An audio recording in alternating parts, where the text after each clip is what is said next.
ಭಾರತ್ ಮಾತಾ Shivashakti avatar. ಪಿತಾಶ್ರೀ ಬ್ರಹ್ಮ ಬಾಬಾರವರ ವಾಣಿ. ಓಂ. ಪಿತಾಶ್ರೀ ಶಿವ ತಂದೆಯ ನೆನಪಿದೆಯೇ? ಮುರುಳಿಯ ದಿನಾಂಕ 15/7/2026. ಪ್ರಾತಃ class 15/3/2020. ಓಂ ನಮಃ ಶಿವಾಯ್. ತಿಳುವಳಿಕೆಯುಳ್ಳ ಮಕ್ಕಳೇ, ಮೊದಲು ಏನಾಯಿತೋ ಅದು ಆಯಿತು. ಇಂದಿನಿಂದ ಶಕ್ತಿಶಾಲಿ ಸಂಕಲ್ಪ ಮಾಡಿರಿ. ಬಾಬಾ, ಈಗ ನಾನು ಅಂತಹ ಪಕ್ಕಾ ಮಗುವಾಗಿದ್ದೇನೆ.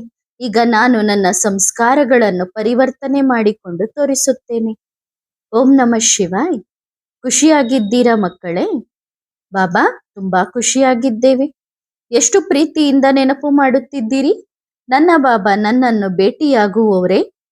ಯಾರು ಯಾರು ಹೇಳುತ್ತಿದ್ದರು ನನ್ನ ಬಾಬಾ ನನ್ನನ್ನು ಭೇಟಿಯಾಗುವರೇ ಎಂದು? ಏಕೆ ಭೇಟಿಯಾಗುವುದಿಲ್ಲ?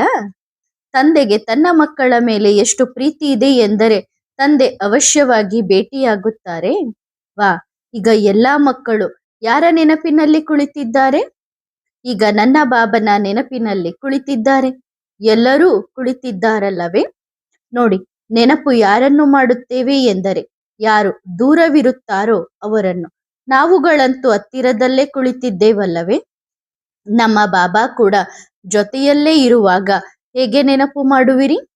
ತಮ್ಮ ಪ್ರೀತಿಯ ಬಾಬನ ನೆನಪಿನಲ್ಲಿ ಕುಳಿತುಕೊಳ್ಳುವುದರಿಂದ ವಿಕರ್ಮಗಳು ವಿನಾಶವಾಗುತ್ತವೆ.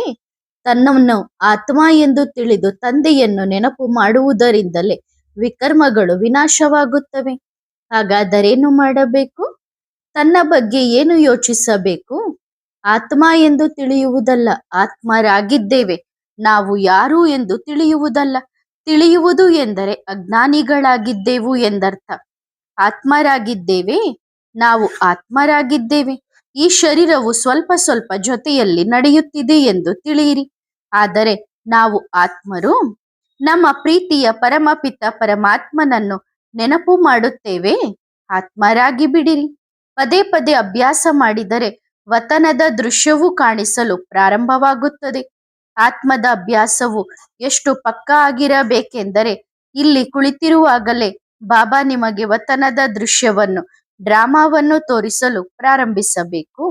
ನೋಡಿ, ಪ್ರತಿಯೊಬ್ಬ ಮಗುವಿನ ಒಳಗೂ ಎಲ್ಲೋ ಒಂದು ಕಡೆ ಯಾವುದಾದರೂ ಒಂದು ಕೊರತೆ, ದೌರ್ಬಲ್ಯತೆ ಇದ್ದೇ ಇರುತ್ತದೆ.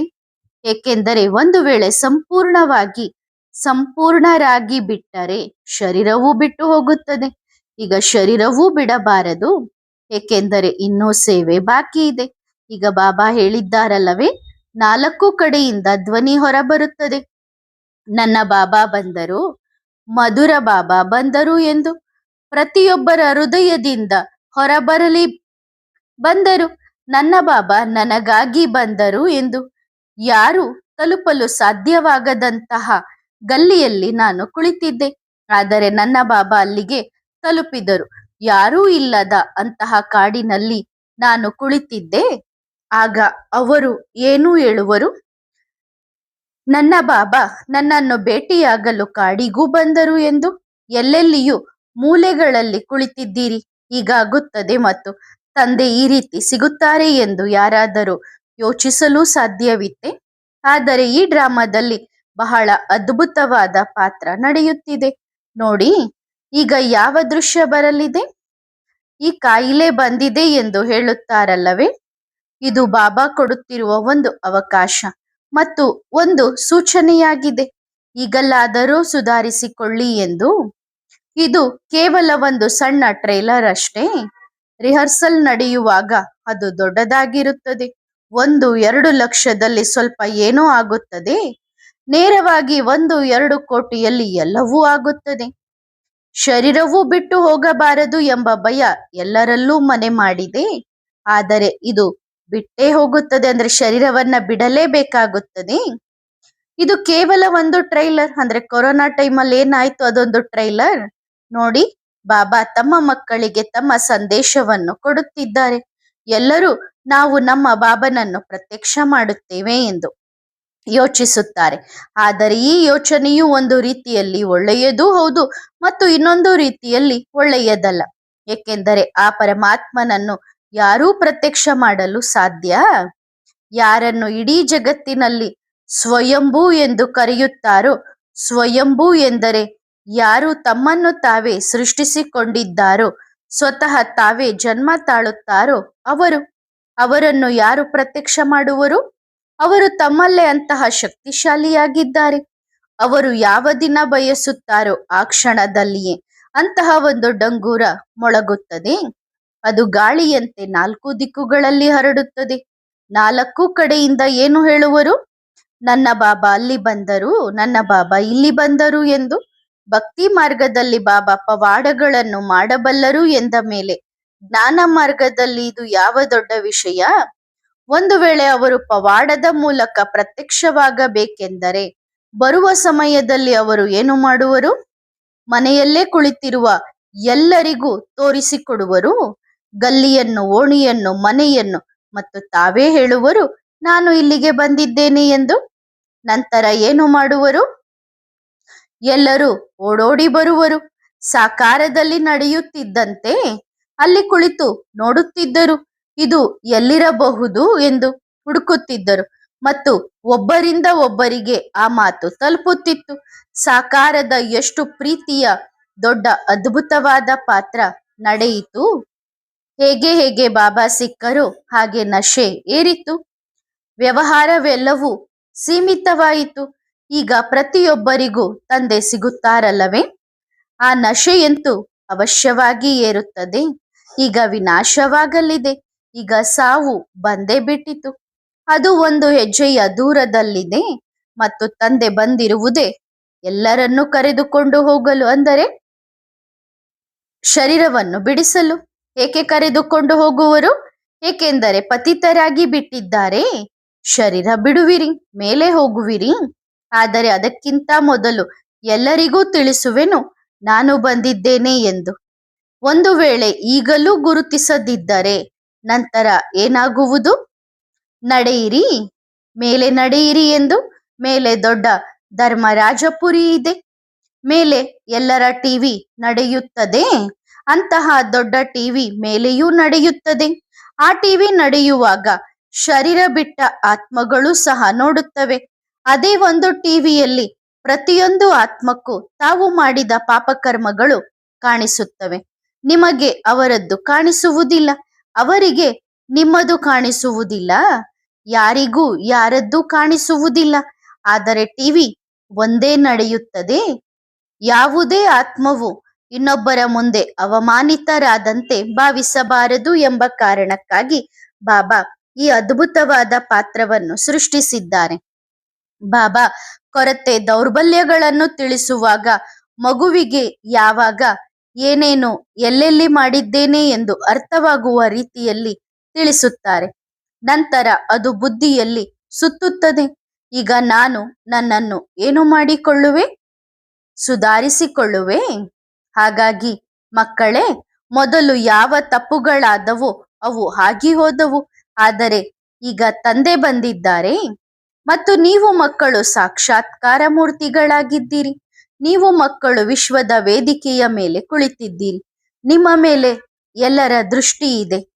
ಎಲ್ಲರೂ ನಿಮ್ಮ ಚಟುವಟಿಕೆಗಳನ್ನು ನೋಡುವರು, ನಿಮ್ಮ ಕರ್ಮಗಳನ್ನು ನೋಡುವರು. ಅವರು ಶರೀರವನ್ನು ನೋಡುವುದಿಲ್ಲ. ಅವರು ಯಾರನ್ನು ನೋಡುತ್ತಾರೆ? ಮನಸ್ಸು ಮತ್ತು ಬುದ್ಧಿಯ ಚಟುವಟಿಕೆಗಳನ್ನು. ಮನಸ್ಸಿನಲ್ಲಿ ಏನಿದೆಯೋ ಅದು ಎದುರಿಗೆ ಬರುತ್ತದೆ. ಬುದ್ಧಿಯಲ್ಲಿ ಯಾವ ದೃಶ್ಯ ನಡೆಯುತ್ತದೆಯೋ ಅದನ್ನು ಶರೀರವು ಸ್ವಯಂಚಾಲಿತವಾಗಿ ಕರ್ಮಕ್ಕೆ ತರುತ್ತದೆ.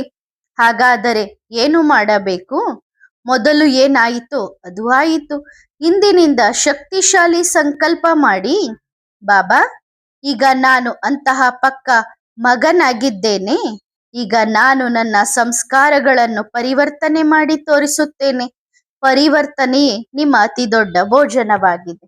ನೀವು ಮಕ್ಕಳು ಕೇವಲ ತನುವಿನ ಭೋಜನವಲ್ಲ, ಬದಲಾಗಿ ಶುದ್ಧ ಸಂಕಲ್ಪಗಳ ಮನಸ್ಸಿನ ಶುದ್ಧ ಭೋಜನವನ್ನು ಸ್ವೀಕರಿಸುವಂತಹ ಸತ್ಯ ವೈಷ್ಣವರಾಗಿದ್ದೀರಿ. ಈಗ ಪರಿಶೀಲಿಸಿಕೊಳ್ಳಿ. ಎಲ್ಲಾದರೂ ನಾನು ತಪ್ಪು ಸಂಕಲ್ಪಗಳ ಭೋಜನವನ್ನು ಸ್ವೀಕರಿಸುತ್ತಿಲ್ಲ ತಾನೆ? ಎಲ್ಲರೂ ನಿಮ್ಮನ್ನು ನೀವು ಪರೀಕ್ಷಿಸಿಕೊಳ್ಳಿ. ನಂತರ ಏನು ಮಾಡುವಿರಿ? ಪರಿವರ್ತನೆ ಮಾಡುವಿರಿ. ಪ್ರೀತಿಯಲ್ಲಿ ಎಲ್ಲವೂ ಬದಲಾಗುತ್ತದಲ್ಲವೇ? ಲೌಕಿಕ ಜಗತ್ತಿನಲ್ಲಿ ಯಾರಿಗಾದರೂ ಯಾರ ಮೇಲಾದರೂ ಪ್ರೀತಿ ಇದ್ದರೆ ಅವರಿಗೆ ಇಷ್ಟವಿಲ್ಲದ ಆಹಾರವನ್ನು ಸಹ ಬಿಟ್ಟು ಬಿಡುತ್ತಾರೆ. ಲೌಕಿಕ ಪ್ರೀತಿಯಲ್ಲಿ ಇಷ್ಟು ಶಕ್ತಿ ಇರುವಾಗ ತನ್ನ ತಂದೆಯ ಪ್ರೀತಿಯಲ್ಲಿ ಎಷ್ಟು ಶಕ್ತಿ ಇರಬೇಕು? ಇದು ಸತ್ಯವಾದ ಪ್ರೀತಿ. ಲೌಕಿಕ ಪ್ರೀತಿಯಲ್ಲಿ ಕೆಲವೊಮ್ಮೆ ಅನುಮಾನವಿರುತ್ತದೆ, ಎಲ್ಲಿ ಬಿಟ್ಟು ಓಡಿ ಹೋಗುವರು ಎಂದು. ಆದರೆ ಈ ಪರಿವಾರವು ಸತ್ಯವಾದ ಪರಿವಾರವಾಗಿದೆ ಮತ್ತು ನಿಮ್ಮ ಪ್ರೀತಿಯು ನಿರಾಕಾರ ಪರಮಾತ್ಮನೊಂದಿಗಿದೆ. ಸೃಷ್ಟಿಯು ಹೇಗೆ ರಚನೆಯಾಯಿತು? ಸಂಕಲ್ಪದಿಂದ ಸೃಷ್ಟಿಯು ರಚನೆಯಾಯಿತು. ಭಗವಂತನು ಕುಳಿತುಕೊಂಡು ಏನು ಮಾಡುತ್ತಿದ್ದನು? ಭಕ್ತಿ ಮಾರ್ಗದಲ್ಲಿ ಹೇಳುತ್ತಾರೆ, ಏನೂ ನೋಡಲು ಸಿಗುತ್ತಿರಲಿಲ್ಲ. ಸರಿ, ಸ್ವಲ್ಪ ಜಗತ್ತನ್ನು ನಿರ್ಮಿಸೋಣ ಎಂದು ಜಗತ್ತನ್ನು ನಿರ್ಮಿಸಿದರು. ಮೊದಲು ಸೂಕ್ಷ್ಮವತನವನ್ನು ನಿರ್ಮಿಸಿದರು. ನಂತರ ಸಂಕಲ್ಪ ಬಂತು, ಇವುಗಳಂತೂ ಬೊಂಬೆಗಳು, ಇವುಗಳು ಆಹಾರವನ್ನು ಸೇವಿಸುವುದಿಲ್ಲ, ಸ್ನಾನವೂ ಮಾಡುವುದಿಲ್ಲ. ನಂತರ ಅಂತಹ ಒಂದು ಜಗತ್ತನ್ನು ನಿರ್ಮಿಸುವೆವು. ಬಾಬಾ ಪ್ರಕೃತಿಯನ್ನು ಎಷ್ಟು ಸುಂದರವಾಗಿ ಸಿದ್ಧಪಡಿಸಿದರು ಮತ್ತು ಈ ಶರೀರವನ್ನು ಎಷ್ಟು ಅದ್ಭುತವಾಗಿ ನಿರ್ಮಿಸಿದರು. 5 ಬೆರಳುಗಳನ್ನೇ ಏಕೆ ಕೊಟ್ಟರು? 6 ಬೆರಳುಗಳನ್ನೇಕೆ ಕೊಡಲಿಲ್ಲ? ಈ ರೀತಿ ಎಂದಾದರೂ ಯೋಚಿಸಿದ್ದೀರಾ? ಕಣ್ಣುಗಳನ್ನು 2 ಏಕೆ ಕೊಟ್ಟರು? 4 ಕಣ್ಣುಗಳನ್ನು ಏಕೆ ಕೊಡಲಿಲ್ಲ?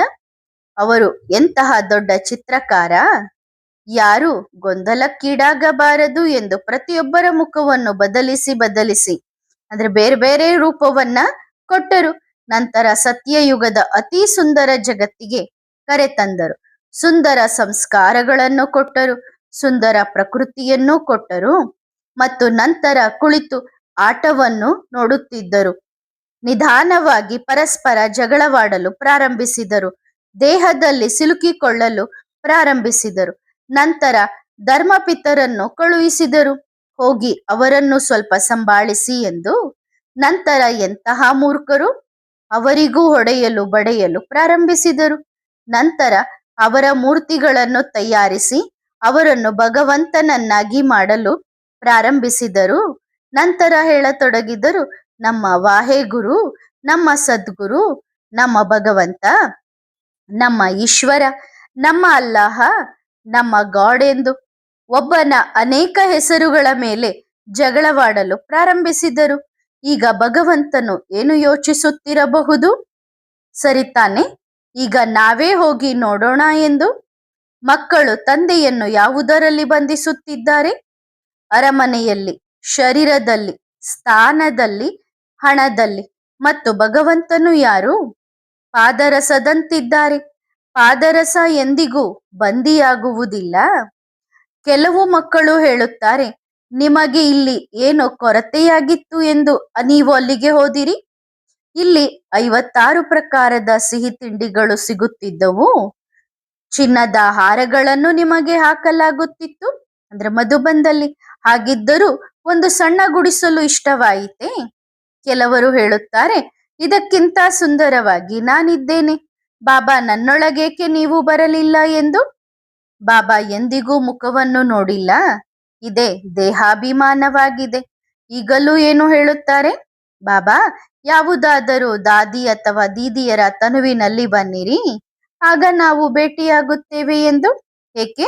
ಅವರ ಶರೀರದಲ್ಲೇಕೆ ಬರಬೇಕು? ಇದು ಕೂಡ ದೇಹಾಭಿಮಾನವೇ ಆಗಿದೆ.